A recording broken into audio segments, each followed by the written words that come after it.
Luke 20 verses 1 to 26. One day as Jesus was teaching the people in the temple courts and proclaiming the good news, the chief priests and the teachers of the law, together with the elders, came up to him. "Tell us by what authority you are doing these things," they said. "Who gave you this authority?" He replied, "I will also ask you a question. Tell me, John's baptism, was it from heaven or of human origin?" They discussed it among themselves and said, "If we say, 'From heaven,' he will ask, 'Why didn't you believe him?' But if we say, 'Of human origin,' all the people will stone us, because they are persuaded that John was a prophet." So they answered, "We don't know where it was from." Jesus said, "Neither will I tell you by what authority I am doing these things." He went on to tell the people this parable. A man planted a vineyard, rented it to some farmers, and went away for a long time. At harvest time he sent a servant to the tenants so they would give him some of the fruit of the vineyard. But the tenants beat him and sent him away empty-handed. He sent another servant, but that one also they beat and treated shamefully and sent away empty-handed. He sent still a third, and they wounded him and threw him out. Then the owner of the vineyard said, "What shall I do? I will send my son, whom I love, perhaps they will respect him." But when the tenants saw him, they talked the matter over. "This is the heir," they said. "Let's kill him, and the inheritance will be ours." So they threw him out of the vineyard and killed him. What then will the owner of the vineyard do to them? He will come and kill those tenants and give the vineyard to others. When the people heard this, they said, "God forbid." Jesus looked directly at them and asked, "Then what is the meaning of that which is written, 'The stone the builders rejected has become the cornerstone'? Everyone who falls on that stone will be broken to pieces, anyone on whom it falls will be crushed." The teachers of the law and the chief priests looked for a way to arrest him immediately, because they knew he had spoken this parable against them. But they were afraid of the people. Keeping a close watch on him, they sent spies, who pretended to be sincere. They hoped to catch Jesus in something he said, so that they might hand him over to the power and authority of the governor. So the spies questioned him, "Teacher, we know that you speak and teach what is right, and that you do not show partiality but teach the way of God in accordance with the truth. Is it right for us to pay taxes to Caesar or not?" He saw through their duplicity and said to them, "Show me a denarius. Whose image and inscription are on it?" "Caesar's," they replied. He said to them, "Then give back to Caesar what is Caesar's, and to God what is God's." They were unable to trap him in what he had said there in public. And astonished by his answer, they became silent. Genesis 35. Then God said to Jacob, "Go up to Bethel and settle there, and build an altar there to God, who appeared to you when you were fleeing from your brother Esau." So Jacob said to his household and to all who were with him, "Get rid of the foreign gods you have with you, and purify yourselves and change your clothes. Then come, let us go up to Bethel, where I will build an altar to God, who answered me in the day of my distress and who has been with me wherever I have gone." So they gave Jacob all the foreign gods they had and the rings in their ears, and Jacob buried them under the oak at Shechem. Then they set out, and the terror of God fell on the towns all around them so that no one pursued them. Jacob and all the people with him came to Luz, that is, Bethel, in the land of Canaan. There he built an altar, and he called the place El Bethel, because it was there that God revealed himself to him when he was fleeing from his brother. Now Deborah, Rebekah's nurse, died and was buried under the oak outside Bethel. So it was named Allon Bacuth. After Jacob returned from Paddan Aram, God appeared to him again and blessed him. God said to him, "Your name is Jacob, but you will no longer be called Jacob, your name will be Israel." So he named him Israel. And God said to him, "I am God Almighty, be fruitful and increase in number. A nation and a community of nations will come from you, and kings will be among your descendants. The land I gave to Abraham and Isaac I also give to you, and I will give this land to your descendants after you." Then God went up from him at the place where he had talked with him. Jacob set up a stone pillar at the place where God had talked with him, and he poured out a drink offering on it. He also poured oil on it. Jacob called the place where God had talked with him Bethel. Then they moved on from Bethel. While they were still some distance from Ephrath, Rachel began to give birth and had great difficulty. And as she was having great difficulty in childbirth, the midwife said to her, "Don't despair, for you have another son." As she breathed her last, for she was dying, she named her son Benoni. But his father named him Benjamin. So Rachel died and was buried on the way to Ephrath, that is, Bethlehem. Over her tomb Jacob set up a pillar, and to this day that pillar marks Rachel's tomb. Israel moved on again and pitched his tent beyond Migdal Eder. While Israel was living in that region, Reuben went in and slept with his father's concubine Bilhah, and Israel heard of it. Jacob had 12 sons. The sons of Leah, Reuben the firstborn of Jacob, Simeon, Levi, Judah, Issachar and Zebulun.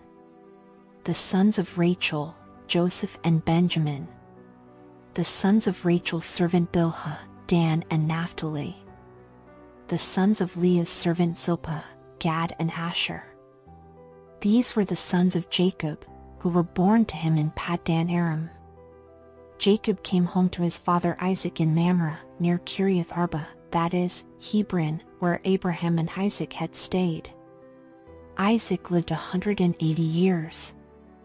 Then he breathed his last and died and was gathered to his people, old and full of years.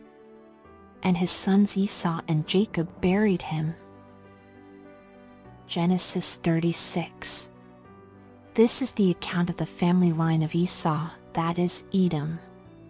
Esau took his wives from the women of Canaan, Adah daughter of Elon the Hittite, and Oholibamah daughter of Anna and granddaughter of Zibeon the Hivite. Also Basemath daughter of Ishmael and sister of Nebaioth. Adah bore Eliphaz to Esau, Basemath bore Ruel. And Oholibamah bore Jush, Jalem and Korah. These were the sons of Esau, who were born to him in Canaan.